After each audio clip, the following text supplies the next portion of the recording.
അതേപോലെ തന്നെ നിഫാസുള്ള പെണ്ണ്, സാധാരണ നിഫാസ് എന്ന് പറയുന്നത് 40 ദിവസം വരെ നീണ്ടു നിന്നേക്കാം. ചില വ്യക്തികൾക്ക് 15 ദിവസം കൊണ്ട് തന്നെ ഇൻഖിതാഉദ്ദം ഉണ്ടായേക്കാം. ചില സ്ത്രീകൾക്ക് 20 ദിവസം കൊണ്ട് ഉണ്ടായേക്കാം. ഇവിടെ 40 ദിവസം പൂർത്തിയാകണം എന്ന് നിർബന്ധമില്ല.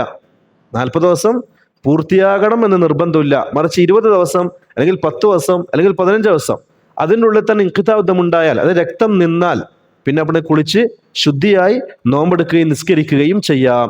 നമ്മുടെ നാട്ടിലെ ചിലൊരു ആചാരമുണ്ട്, 40 ദിവസം പൂർത്തിയാകണം, അതുവരെ ഒറ്റ കിടപ്പാണ്, രോഗി കിടക്കുന്നത് പോലെ. നിസ്കാരം ഉണ്ടാവില്ല, നോമ്പുണ്ടാവില്ല, ഖുറാനോത്ത് ഉണ്ടാവില്ല, ഒന്നും ഉണ്ടാവില്ല.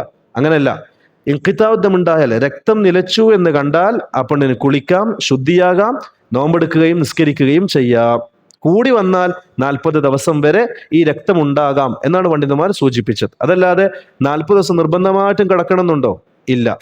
ആരോഗ്യമുള്ള സ്ത്രീകൾ ചിലപ്പോൾ നേരത്തെ ഇൻഖിതാഉദ്ദം ഉണ്ടായേക്കാം, അവര് കുളിച്ച് ശുദ്ധിയായി നോമ്പെടുക്കുകയും നിസ്കരിക്കുകയും ചെയ്യാം. ഇതാണ് ഈ വിഷയം നമ്മൾ മനസ്സിലാക്കേണ്ടത്.